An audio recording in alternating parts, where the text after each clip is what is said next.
बहुत ताने भी सुने, बहुत लोगों ने साथ छोड़ दिया, मर्द बन गई, ट्रांसजेंडर है, सेविंग किट गिफ्ट कर देते हैं, अरे ये कॉस्ट्यूम पहनेगी इसकी क्या इज्जत है, अरे तुम राजस्थान की संस्कृति को दगल दे रहे हो। मेरा सोशल मीडिया पे फर्जी अकाउंट बनाया, उस पर अश्लील मूवी चल रही थी, मैंने उसका केस दर्ज कराया, आज तक वो बंद नहीं हुआ।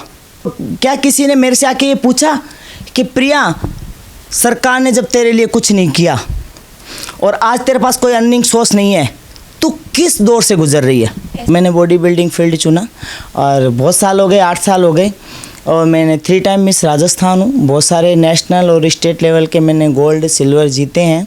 उसके बाद मैं इंटरनेशनल में गोल्ड जीत के आई हूँ, प्रो कार्ड होल्डर बनी हूँ। राजस्थान की पहली महिला बॉडी बिल्डर तो मैं थी ही। उसके बाद मैं पहली राजस्थान की इंटरनेशनल गोल्ड मेडलिस्ट इसलिए बनी हूँ कि बॉडी बिल्डिंग में कोई मेल भी गोल्ड नहीं लाया। ये बहुत काबिल तारीफ़, और मतलब सरकार को भी ये बात पता हो गया आई एम श्योर, तो उन्होंने क्यों आपको कोई जॉब प्रोवाइड नहीं किया? आपको क्या लगता है इसके पीछे क्या कारण हो सकता है?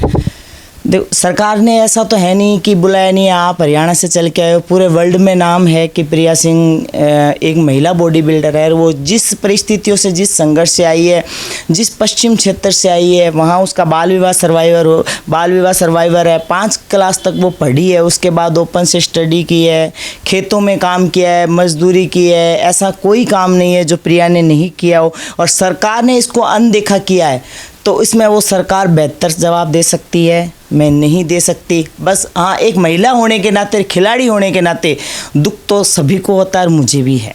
आप जैसे कई और भी खिलाड़ी होंगे जो इसी परिस्थितियों से गुजर रहे होंगे।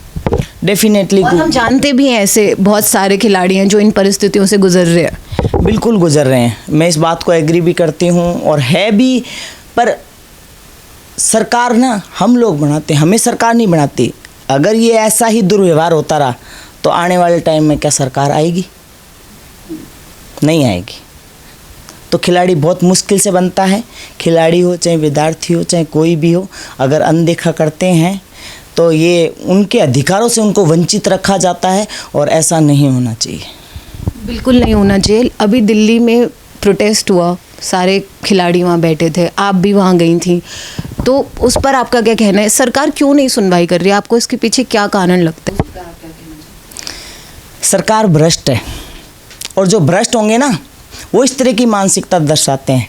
कोई खिलाड़ी, नेता नहीं जाता बाहर देश का नाम रोशन करने, खिलाड़ी जाता है, और खिलाड़ी ही देश का नाम रोशन करता है, उसी से देश का मान सम्मान बढ़ता है। अब जब देश में खिलाड़ी की कोई रिस्पेक्ट नहीं होगी ना, तो बाहर के लोग रिस्पेक्ट नहीं करते, और जब देश में कई खिलाड़ी की रिस्पेक्ट नहीं है ना, तो आप ये देख लो बाहर के लोग ना भारत देश की कितनी रिस्पेक्ट करते होंगे, वो आपको भी पता है। तो काफ़ी संघर्ष आपने किए, 8 साल की उम्र से आज तक आप संघर्ष ही कर रही हैं, तो क्या लगता है कैसे सुधार आएगा? कैसे सुधार आएगा? कोई जिस संघर्ष से गुजर के यहाँ पहुँचा है और वो कोई सरकार में जाके बैठेगा, तब जाके इन चीज़ों से निकला जा सकता है। अदरवाइज पार्टी ज्वाइन कर ली है। देखो, मैंने पार्टी ज्वाइन मैंने इसलिए की, और मैं चाहती तो कांग्रेस में भी जा सकती थी, चाहती तो बीजेपी में जा सकती थी, चाहती तो मैं आम आदमी में जा सकती। ऐसी बात नहीं है कि मेरे पास ऑफ़र नहीं है, ऑफ़र थे। सबको पता है कि प्रिया के पास कांग्रेस भी जा रही है, बीजेपी भी जा रही है, और ये भी जा रही है। बट मैंने ये सोच समझ के इसलिए फ़ैसला लिया, कांग्रेस और बीजेपी ने आज तक किसी के लिए क्या किया है? और जो आपने पार्टी ज्वाइन की है, उन्होंने क्या किया है, एक वो भी बड़ा सवाल लोग कर रहे हैं। उन्होंने क्या किया नहीं है वो पूछो। वो छात्रों के हित में काम करते हैं, और आप ये देखिए ना, व्यवस्था सुधारक का काम करते हैं। जब खिलाड़ियों पे हुआ था तो वो वहाँ थे ना। बजरंग पूनिया जी को जेल से कौन निकाल के लाए? वही निकाल के लाए। जहाँ दलितों पे अत्याचार होते हैं, गरीबों पे अत्याचार होते हैं, या किसी भी मतलब परिस्थिति का शिकार होते हैं, तो वो उनके हक के लिए आवाज़ उठाते हैं। कुछ ना होकर आज आपको भी पता है बेनीवाल जी के पास कितना पैसा है, कितना नहीं है, केंद्र में उनकी सरकार है कि नहीं है। मैं उनके विचारों से प्रभावित हूँ। बंदा बोलने का दम रखता है, जो कहता है वो करके दिखाता है, और समाज के प्रति और खिलाड़ियों के प्रति, विद्यार्थियों के, नवयुवाओं के प्रति उनका जो एक योगदान है सुधारक का, उसके प्रति इम्प्रेस होकर मैंने RLP ज्वाइन किए। जब मेरे साथ इतना बुरा हो चुका है तो आने वाली पीढ़ी के साथ क्यों नहीं होगा? डेफिनेटली होगा। आज नहीं तो कल वो चीज़ें रुकनी चाहिए। नहीं रुकेगी तो फिर मैं नहीं तो कोई और शिकार होगा। तो कोई तो चाहिए। तो आरएलपी का क्या प्लान है, क्या विजन है उनका लोगों के लिए, समाज के लिए? जैसा कि कहा, ये भी माना जाता है कि जो आरएलपी के नेता हैं वो जाट समाज के लिए ज़्यादा सोचते हैं। देखो, मैं आपसे एक बात कहती हूँ, ये जातिवाद मुद्दा ना अदर कम्युनिटी उठाती है, हम लोग नहीं उठाते। और यहाँ आरएलपी जातिवाद नहीं करता, आप समझो, वो सबके हकीक में खड़ा है। और मेरा इस पार्टी ज्वाइन करने का एक यही रीज़न है कि मेरे समाज से कोई तो जाए, आवाज़ उठाए। नहीं तो आप ये देखो ना, बहुजन समाज के लोग यहीं पे, सॉरी मैं आपको टोक रही हूँ, आपने कहा कि आप अपने समाज की आवाज़ उठाएं, तो आपके समाज की ही आवाज़ जो है वो भीम पार्टी भी कर रही है, तो आपने वो क्यों नहीं ज्वाइन करी? देखो, भीम पार्टी ज्वाइन करने का ये एक रीज़न नहीं है। जैसे अभी बीएसपी है, वो है सरकार, पर वो नहीं करती इसके हितों में काम। जो हितों में काम करती मैं वहीं तो जाऊंगी। लेकिन बीएसपी तो अब काफ़ी टाइम से एक्टिव ही नहीं नज़र आ रही है। यूपी इलेक्शंस हमने कवर किया, हमने देखा कि बीएसपी एकदम शांत बैठी है। ऐसा क्या लगता है आपको, क्या कारण हो सकता है? मैं तो इस चीज़ में नहीं हूँ, मुझे इसका कारण भी नहीं पता, मैं कैसे बोल दूँ। अगर समाज के लिए कुछ करती तो आज वो दिखती ना। आज क्यों वो लुप्त होती जा रही है? नहीं है ना, उनका कोई वर्चस्व ही नहीं है, तो इसलिए मैंने नहीं ज्वाइन की। अच्छा। और बीजेपी कांग्रेस तो आपने बताया ही, आपने इसलिए नहीं ज्वाइन की क्योंकि आपको लगता है वो कुछ काम नहीं कर रही है। और बीजेपी कांग्रेस में जो नेता बैठे हैं हमारे समाज के और जगह, वो क्या कर पाए हैं? आज तक कोई सुधारक का काम कर पाए हैं? बीजेपी को देख लो, कांग्रेस को देख लो, क्या किया है? हाथ बांधे ही बैठे हैं। क्या वो जहाँ गलत हो रहा है वहाँ उनके खिलाफ जाके खड़े कि भाई साहब ये गलत हो रहा है, हम इसको सही करें? तो इसलिए मैंने नहीं ज्वाइन की। अब बात करें अगर हनुमान बेनीवाल, जिनकी ये पार्टी है राष्ट्रीय लोकतांत्रिक पार्टी, आपने वो ज्वाइन करी है, तो उसके पीछे का कारण थोड़ा सा आप जनता को समझाइए, क्योंकि बहुत सारी बातें हो रही हैं, जैसे आपने भी सुना होगा और आप भी सोशल मीडिया से इतनी जुड़ी हुई हैं। देखो, मैंने पहले भी क्लियर कर दिया, आज भी क्लियर कर रही हूँ। बेनीवाल जी की पार्टी ज्वाइन करने का सिर्फ एक ही रीज़न है, व्यवस्था सुधारक काम करते हैं, गरीबों के, दलितों के हित में काम करते हैं और उनके हित में बोलते हैं। और आज वो जो बोलते हैं ना दमगाई से, वो करके दिखाते हैं। तो इसीलिए मैंने ये पार्टी ज्वाइन की, अदरवाइज मेरा ऐसा कोई रीज़न नहीं है। उनका बोलने का स्टाइल, उनका कहने का स्टाइल, वो जो कहते हैं वो करके दिखाते हैं, यही रीज़न है, अदरवाइज कोई रीज़न नहीं है। जैसा कि अभी आपने कहा कि गरीबों और दलितों के लिए करते हैं, तो थोड़े से काम अगर आप जनता को बता पाए। देखो, गरीब जनता के लिए, अब जैसे मैं खिलाड़ी हूँ, तो पहले मैं उस मुद्दे को देखूंगी कि खिलाड़ियों के समर्थन में गए थे और बजरंग पूनिया को छुड़ा के लाए थे। लेटेस्ट में अभी देखें तो यूनिवर्सिटी वाला मुद्दा है, वो गए थे। इससे आगे वाला देखें तो बहुत सारे अत्याचार हुए हैं, बहुत सारे, एक एक तो मैं नहीं गिना सकती। बिल्कुल, लेकिन हनुमान बेनीवाल काफ़ी वक्त से सत्ता के साथ जुड़े हुए हैं, सरकार में हैं, बीजेपी में भी रहे। उस हिसाब से कुछ काम अगर आप बता पाए, ये कारण थे ये। बीजेपी कांग्रेस उस टाइम में तो मैं इतना एक्टिव नहीं थी। अगर मैं राजनीतिक में घुस जाती तो मैं शायद मेडल नहीं लाती। मैं पिछले 5-7 महीने से उनको देख रही हूँ, फॉलो तो मैं जब से सुनती थी, विचार करती थी, पर हम राजनीतिक मैटर में इतना नहीं घुसे। ये तो एक तरह का कैमरे के आगे झूठ बोलना हो गया, नहीं घुसे थे। पर मैंने ये जो 7 महीने का जो सफ़र मैंने किया है ना, आज मान लो लोगों के सवाल उठ रहे हैं, लोगों को क्या किसी ने मेरे से आके ये पूछा कि प्रिया, सरकार ने जब तेरे लिए कुछ नहीं किया और आज तेरे पास कोई अर्निंग सोर्स नहीं है, तू किस दौर से गुजर रही है? ऐसा क्या हुआ 7 महीने में कि आपका अर्निंग सोर्स भी जो है ख़त्म हो गया और आपको सरकार पार्टी में आना पड़ा? जो मेरी जॉब थी वो मेरी चली गई। समाज के होने के नाते मुझे गाड़ी मिली थी, कहते थे गाड़ी दिखाते सोशल मीडिया पे नहीं है, देते मुझे पुरानी गाड़ी है, वो भी उसकी खुद की नहीं है, थर्ड पॉइंट की है। और वो भी मैं ज़्यादा नहीं बता पाऊँगी क्योंकि इतना ही काफ़ी है। वो गाड़ी मुझे दी और बंदे इस तरह मुझे उलझा दिया कि मुझे जेल भी हो सकती थी। अगर आप बुरा ना माने और आप बताना चाहें तो आपकी जो जॉब है उसका आप कारण बताना चाहोगे कि हाँ, क्यों गई? जॉब इसलिए गई कि मैं ज़्यादा ही फेमस हो गई थी, ज़्यादा ही अवार्ड मिल रहे थे। तो ये भी अब एक दिक्कत हो गई है कि आप ज़्यादा फेमस हो गए, ज़्यादा अवार्ड मिल रहे तो आपको नौकरी नहीं मिलेगी। हाँ, तो उन्होंने कह दिया कि आप ज़्यादा नेतागिरी करोगे, अवार्ड वगैरह से हमें आपको कोई लेना देना नहीं है, आना है तो आप ये सब छोड़ के आओ जॉब पे, अदरवाइज मत आओ। दूसरा रीज़न, गाड़ी वाला, वो बंदा गाड़ी वापस ले गया, मेरे नाम से नेता बन गया। आज वो नेता बन के घूम रहा है, तो कहीं ना कहीं मेरे नाम का यूज हुआ है ना। मैं 7 महीने से मैं जिम नहीं जा पाई, इतनी डिप्रेशन में चली गई थी, मेरे सोर्स बंद हो गए। आप ये सोचिए, मैं कहीं भी नहीं रही। जब मैं इस तरह नाम कमा के भी मैं भी खड्डे में जा रही हूँ, तो आने वाले लोग जाएंगे। ये तो मैं हूँ।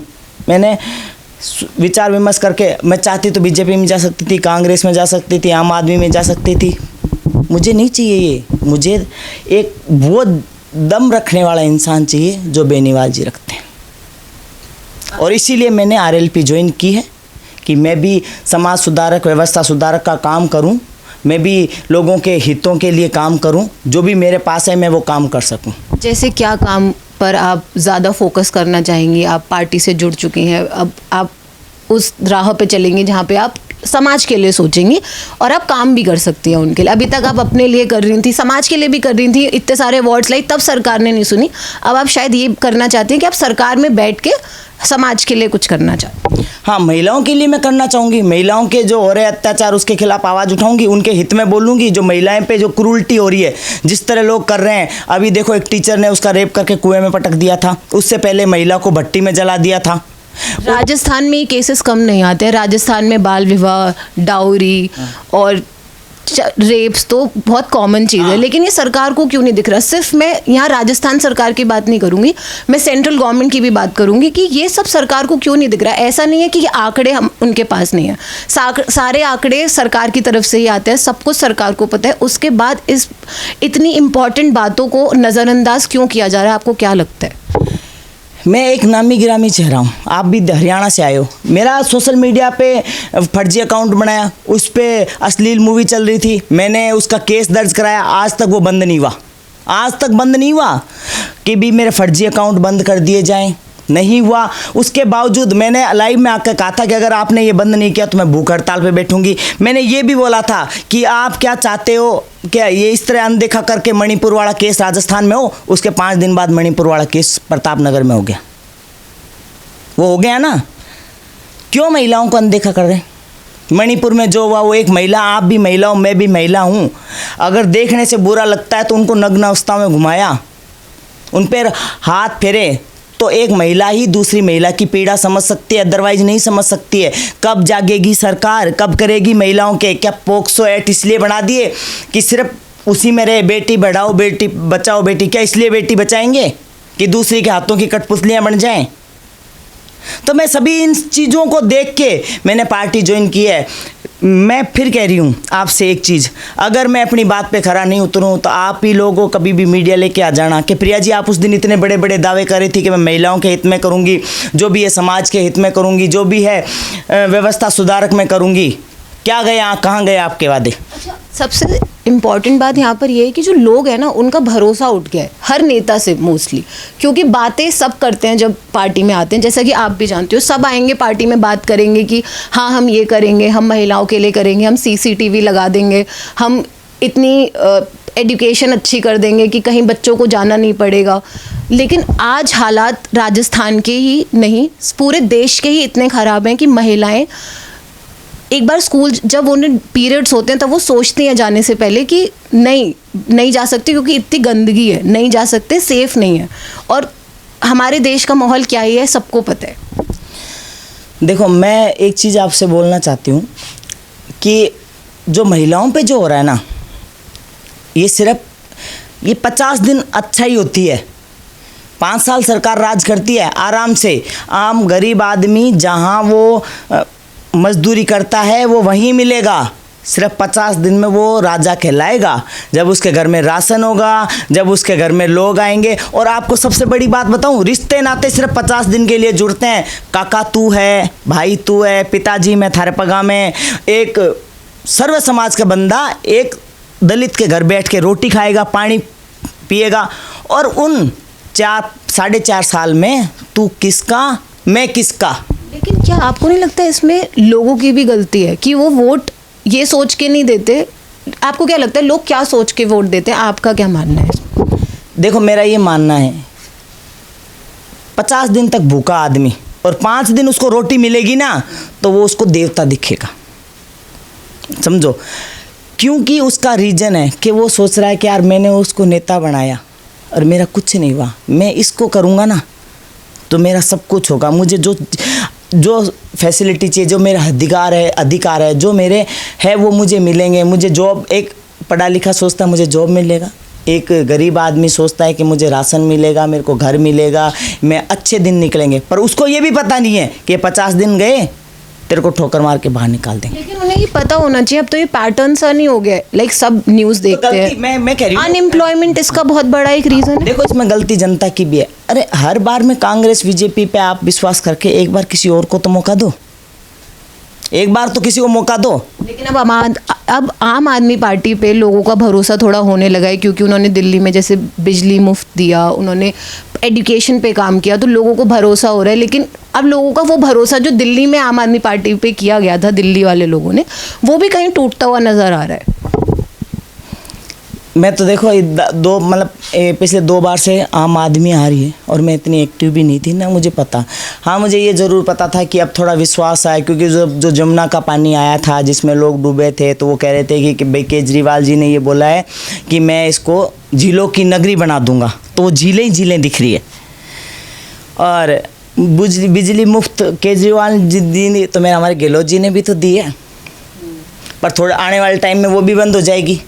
नहीं, लेकिन दिल्ली में बंद नहीं हुई। और ये जो मॉडल है जो अभी गहलोत जी लेकर आए हैं, अशोक गहलोत जी, वो अभी उन्होंने कहा है कि हाँ हम फार्मर्स को इलेक्शन आने से पहले, मेरा मतलब 3 साल पहले हुई थी फ़ोन की घोषणा, स्मार्टफोन दिए जा रहे हैं बजट में, आपको भी पता है।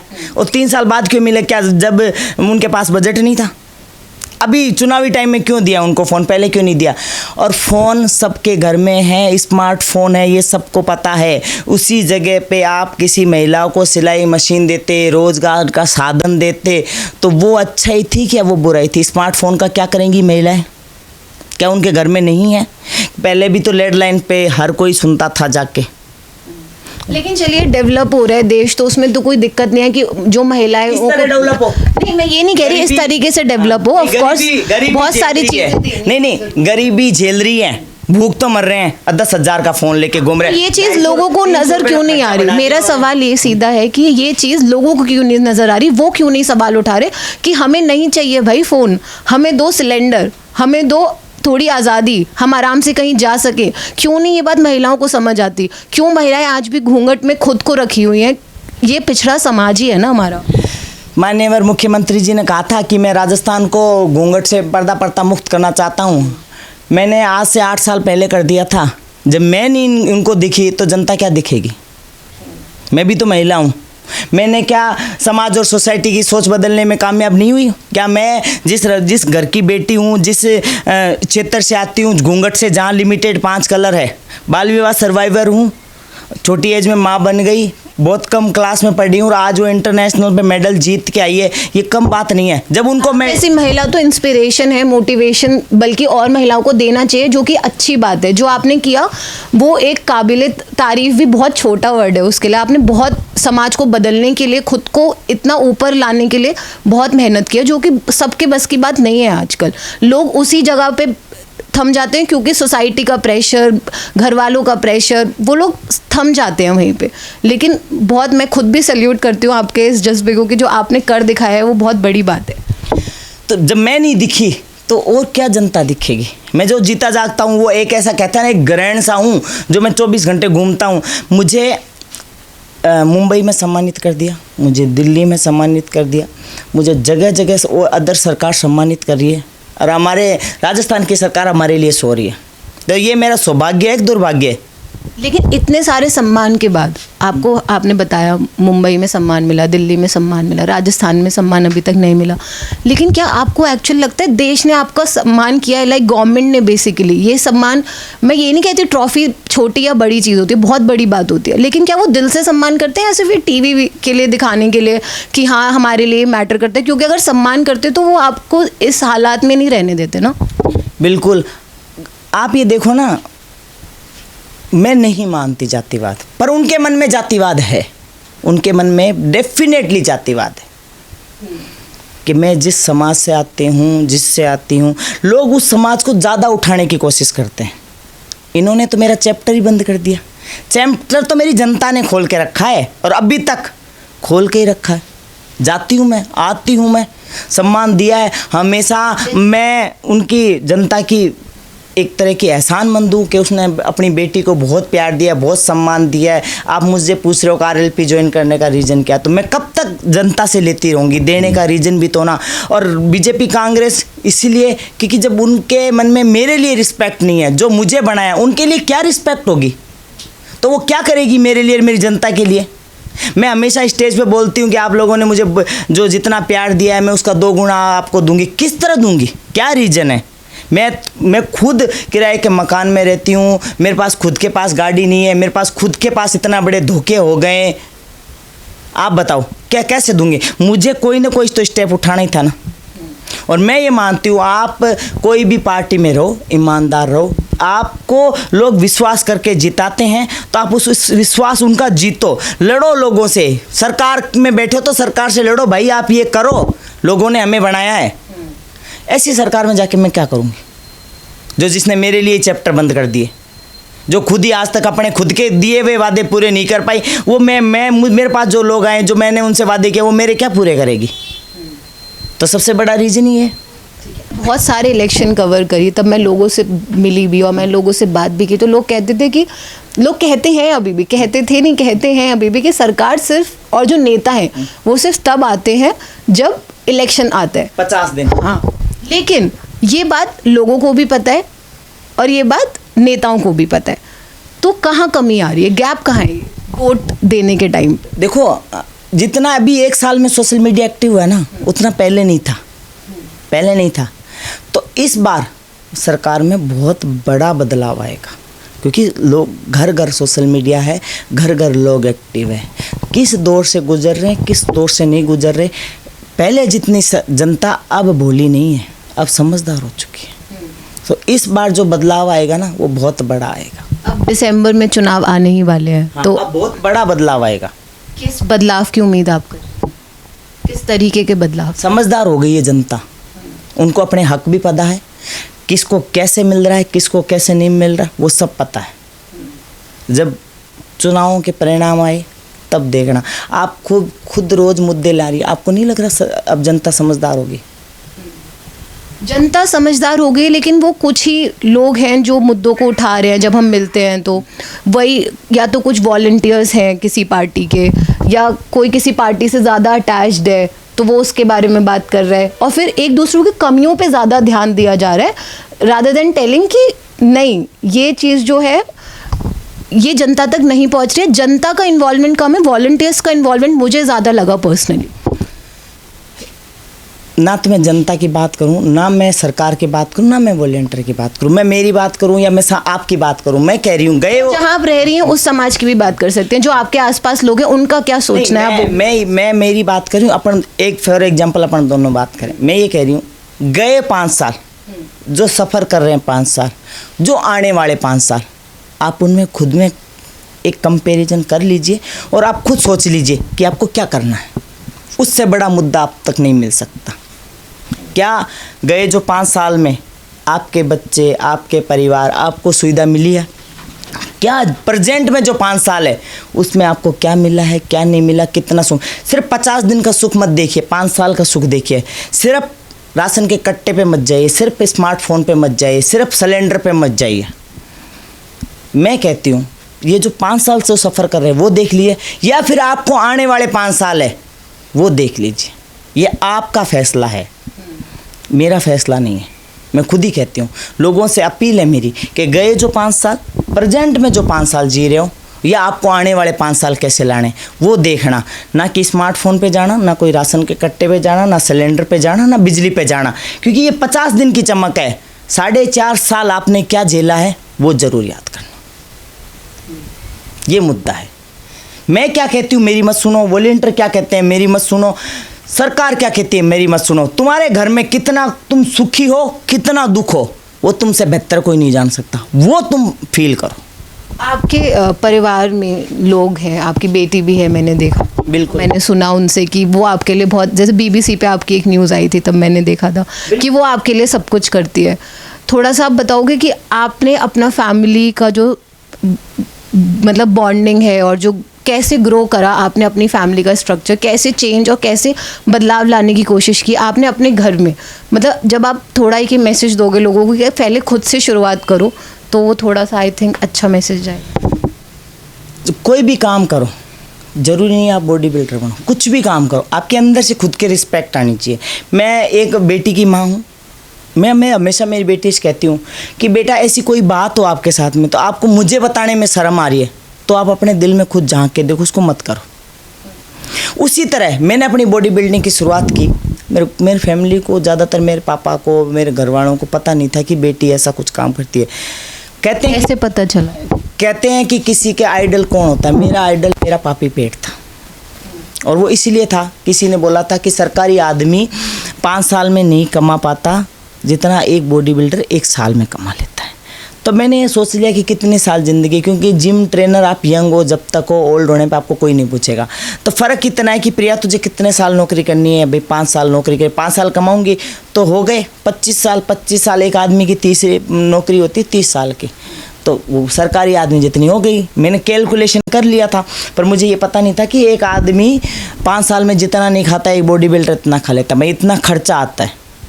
शुरुआत कर ली, मेडल लगे, बहुत ताने भी सुने, बहुत लोगों ने साथ छोड़ दिया, मर्द बन गई, ट्रांसजेंडर है, सेविंग किट गिफ्ट कर देते हैं, अरे ये कॉस्ट्यूम पहनेगी इसकी क्या इज्जत है, अरे तुम राजस्थान की संस्कृति को दगल दे रहे हो, और प्रिया अब तो तू क्या है, ऐसा कॉस्ट्यूम तो पहनने लगी गई है, अब तो तेरे लिए कोई शर्म वरम है नहीं। मतलब बहुत चीज़ें। कपड़ों पे तो विवाद हमारे देश में आम बात हो गई है, जैसा कि आप जानते हो कि ऐसे कपड़े क्यों पहन लिए, अगर ऐसे जाओगी तो ये तो तुम्हारे साथ हो गई। ऐसे कमेंट बहुत आराम से कोई भी हमें लड़कियों को आके देके चला जाता है। तो मैं ये कहती कि क्या बॉडी में जो कॉस्ट्यूम राजस्थान का लहंगा पहन के दिखाऊं, भाई जाऊं स्टेज पे खोल दूं और ये, तो जिससे आदमी की मानसिकता चेंज हो जाए। बॉडी का मतलब होता है कि मैंने खुद को, मैं एक पत्थर की मूर्त हूँ और मैंने मेरे खुद बनाया, तो मैं अपने आप को प्रेजेंट कैसे करूँ, और ये आपकी मानसिकता में है। कैसे मानसिकता चेंज कीजिए? भाई ये आपकी मानसिकता में, आप एक लड़की होती है ग्लैमर वाली होती है जो मॉडल्स देखते हैं आप, एक होती है बॉडी बिल्डर, कॉस्ट्यूम वो भी पहनती है, कॉस्ट्यूम मैं भी पहनती हूँ। मेरा बॉडी स्ट्रक्चर अलग है, उनका अलग है। लेकिन उनको भी ट्रोल किया जाता है, उनके बारे में भी कहा जाता है क्यों बिकिनी पहन ली, अभी कितने ज़्यादा विवाद इस पर भी चलते हैं। मेरा सवाल ये है कि कैसे बदलाव किया जाए, क्या लगता है आपको? मैं वही तो बता रही हूँ आपसे, बदलाव किया ना मैंने, कि मैं खिलाड़ी हूँ और मुझे खिलाड़ी की नज़र से देखा जाए। ये तो गेम है और गेम में इसी तरह कॉस्ट्यूम कंपलसरी है। कोई मैं मंदिर नहीं जा रही, कोई मैं शादी नहीं जा रही, या मैं अपनी जिस्म की नुमाइश नहीं कर रही, तो ये अभद्रता वाले शब्द बंद कर दो। अभी भी आपको ऐसा कुछ सुनने में मिलता है? आज भी नहीं, अब तो मेरे को लोग ऐसे सोचते हैं कि भाई साहब ये ठोक ठाक देगी, और वो मैं कर भी चुकी हूँ कई जनों के साथ में। कोई डर नहीं है मेरे को। आज आप देखो मैं रेस्क्यू करती हूँ तो रात को 2 भी बज जाते हैं, 4 भी बज जाते हैं, 5 भी बज जाते हैं, मुझे कोई फ़र्क नहीं पड़ता। मैं खुद अपने आप में फिट हूँ और मैं खुद इस तरह की घटनाओं से जूझ सकती हूँ, मैं लड़ सकती हूँ, मैं नहीं डरती किसी से। ये सुन के बहुत अच्छा लगा, लेकिन मेरा सवाल का जो जवाब था वो मुझे नहीं मिला, तो मैं फिर से उस सवाल पे आऊँगी। मैं पूछना चाह रही थी कि जो आपका फैमिली में आपकी डॉटर है जो हमेशा आपके साथ रही, आपने बताया था, मैं जानना चाहती हूँ आपने अपने फैमिली का स्ट्रक्चर किस तरीके से, माहौल किस तरीके का बना के रखा, कैसे उनको क्या सोच, क्या वैल्यूज़ दिए, अब वो क्या कर रही हैं, वो हमें वो जो करना चाहती हैं वही कर रही हैं कि नहीं? सबसे बड़ी बात है, जैसा आप सोचोगे ना वैसे ही आपकी फैमिली सोचेगी। मैंने कभी किसी के बारे में गलत नहीं सोचा। मेरा मेन मोटिव था गेम, मेरा मेन मोटिव था कि मैं बाल विवाह सर्वाइवर हूँ। बेटियाँ क्यों पराया धन है, बेटा बेटी में फ़र्क क्यों है, और जो मैं स्ट्रगल करी हूँ वो बेटा एक क्यों नहीं किया। तो ये सब मानसिकता मैंने शुरू से अपने घर में क्लियर करके चली हूँ, तब मैं आज यहाँ हूँ। मेरी बेटी ग्राफिक डिज़ाइन का कोर्स करती है, वो घर से जाती है आती है, मैं कभी उसके पीछे नहीं गई, वो कब आ रही है कब जा रही है मैंने कभी उसको फ़ोन करके नहीं पूछा, क्योंकि मैंने अपनी बेटी को ऐसे फ्रीडम दी है कि वो अपना फ़ैसला खुद ले और खुद कायम रहे। मैंने उस पर कोई थोपा नहीं है कि भाई साहब मैं बॉडी बिल्डर हूँ तो तू बॉडी बिल्डर बन। वो उसकी मर्ज़ी है, उसने अपनी मर्ज़ी से ग्राफिक डिज़ाइन का कोर्स चुना है और वो कर रही है। उसके कपड़ों पे मैंने कभी पाबंदी नहीं लगाई है और ना मैं कभी लगाऊंगी। वो सबसे पहले लड़कियों पे कपड़ों की पाबंदी ही लगाई जाती है। मैंने कभी नहीं लगाई है कपड़ों की पाबंदी। वो चाहे जैसा पहन सकती है, चाहे जैसे जा सकती है, आ सकती है। अगर आप बेटियों को बांध के रखोगे, उसको दबाओगे तो बेटियां गलत करेगी। अगर आप बांध के नहीं रहोगे, उनकी इच्छा से जीना दोगे तो वो कभी गलत नहीं करेगी। वो हमेशा, अभी भी मैं मिलाऊंगी, अभी आप देखना, वो मेरी बेटी है, मुझे प्राउड है, वो मेरी बेटी है। मैंने कभी, अगर उसको, जो मैं खुद उसको कहती हूँ ये स्लीवलेस टी शर्ट पहन, ये नहीं, उसको नहीं पहनना, मैं उसको कभी फोर्स नहीं करती। और आज मैं हूँ, जैसे मेरा कॉस्ट्यूम है, तो आप मेरी सोशल मीडिया पे जाके देखो ना, मैं आपको कभी शॉर्ट्स में दिखूँगी, ना मैं स्कर्ट में दिखूँगी, ना मैं कभी ऐसे कॉस्ट्यूम में दिखूँ। मैंने इतने सारे नए कंपटीशन खेले हैं, मेरे लिमिटेड ही बिकनी में आपको मिलेंगे, अदरवाइज नहीं मिलेंगे, क्योंकि मैंने अपनी सभ्यता को, अपनी संस्कृति को और अपने गेम को कभी इन्वॉल्व नहीं होने दिया। हर चीज़ की मर्यादा रखी है। लेकिन जैसे आपने सभ्यता और संस्कृति की बात की, क्या कपड़ों से सभ्यता और संस्कृति को जज किया जाना ठीक है? जिस तरह कल्चर में रहते हैं, जिस सोसाइटी में रहते हैं, मैं घूंघट वाली हूँ, आप सोचो, तो मैंने अपनी चीज़ें उतनी ही दिखाई है जितनी ज़रूरत हो। उससे कहीं ज़्यादा दिखाती मैं तो शायद मेरे को रिस्पेक्ट नहीं मिलती। ये इतना कुछ अचीव करने के बाद भी आपके मन में ये डर है कि? मेरा कोई डर नहीं है, पर कई चीज़ें संस्कृति और परंपराओं से जुड़ी हुई है, वो लुप्त ना हो, वो वहीं रहे, तो आज एक रिस्पेक्ट बनी रहती है। और अपन उस रिस्पेक्ट को तोड़ने की कोशिश करेंगे ना, तो वो हर चीज़ें ख़त्म हो जाएगी। और मैंने वो रिस्पेक्ट कायम की है। आप अपनी घर में कैसी चीज़ें लिमिट रखते हो, कितनी लिमिट तक रखते हो, वो आप पर पाबंद है। आज मुझे कोई भी बुजुर्ग भी आदमी मेरी प्रोफाइल देखता है ना, तो मुझे सल्यूट करता है। आप सोचोगे नहीं, मुस्लिम फैमिली मुझे मिली स्टेशन पे, मुझे बोला हम आपको जानते हैं, हम आपकी प्रोफाइल देखते हैं, आप बॉडी बिल्डर हो। मैंने उनसे कहा आंटी आपको कैसे पता चला? हमने देखी है और आपकी एक फ़ोटो देखी है हमने, सल्यूट करते हैं आपको। मतलब रिस्पेक्ट किसी के मन से छीनी नहीं जाती, अपने आप आती है। लोगों ने आपको काफ़ी रिस्पेक्ट दी, लेकिन अभी आपने जो बात कही कि एक मुस्लिम फैमिली ने, आपको लगता है कहीं ना कहीं हमारे देश में हिंदू मुस्लिम बहुत ज़्यादा बात होने लगी, ऐसे रिप्रेजेंट किया जाने लगा है लोगों को? प्रेजेंट की बात नहीं आती, वो बुर्के वाली फैमिली थी, वो इन चीज़ को ज़्यादा मानती है। आप सोचो, राजपूत फैमिली है उनके, आप पश्चिम में चलिए। हाँ, मुझे उस पर्सपेक्टिव से बता रही थी कि वो आपको बहुत ज़्यादा रिस्पेक्ट दे रहे थे, सल्यूट कर रहे थे। हाँ। लेकिन मेरा सवाल ये इन जनरल था, वो मैं समझ गई कि रिस्पेक्ट देते हैं लोग, वो सम्मान मिल रहा है आपको, बहुत अच्छी बात है, लोग भी जागरूक हो रहे हैं, बहुत अच्छी बात है। लेकिन क्या आपको लगता है, जो मेरा सवाल ये था कि समाज में हमारे हिंदू मुस्लिम बहुत ज़्यादा हो गया है अब? देखो, ये तो क्या होता है कि बनाने वाले भी वो लोग हैं जो वोटों की गिनती करते हैं, हम लोग नहीं बनाते। मेरे लिए तो, मुझे बनाने के लिए कोई महिलाएं नहीं आती, मेरी बॉडी मर्दों ने बनाई है। और मर्द ट्रेनर सर्व समाज है, उसमें ऐसे नहीं कि हिंदू है, मुस्लिम है, ये है, वो है, ऐसा नहीं है। ये तो उन्होंने बनाई है। आज भी हम एक जगह बैठते हैं तो कोई दुर्व्यवहार नहीं है। जातिवाद की राजनीति हो रही है हमारे देश में? बिल्कुल, डेफिनेटली हो रही है। तो मेरा कहने का मतलब ये था कि हम लोगों को इतनी आज़ादी है, हिंदुओं को, आप कहीं भी जाके देखो, मुस्लिम फैमिली को नहीं है। लेकिन ये हमारे देश की दुर्भाग्यपूर्ण बात है। मान लो, आप दुर्भाग्य मान लो, नहीं है, वो इस चीज़ को फॉलो करते हैं।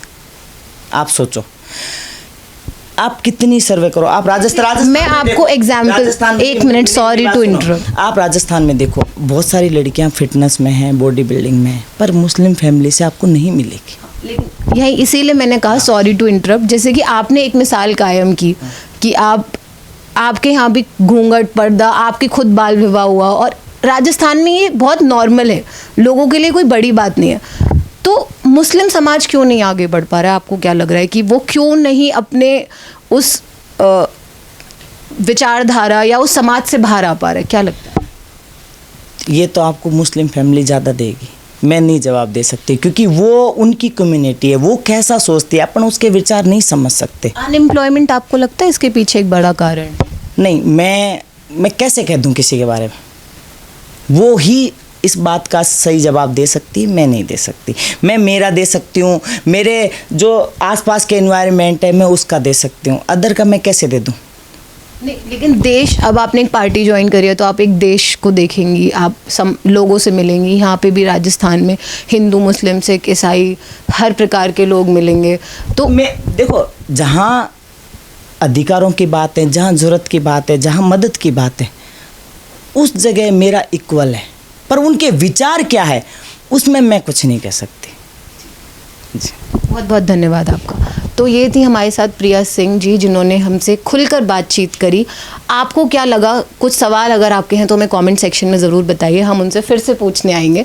तो आपका इस वार्तालाप पर क्या कहना है हमें कमेंट सेक्शन में ज़रूर बताएं। धन्यवाद।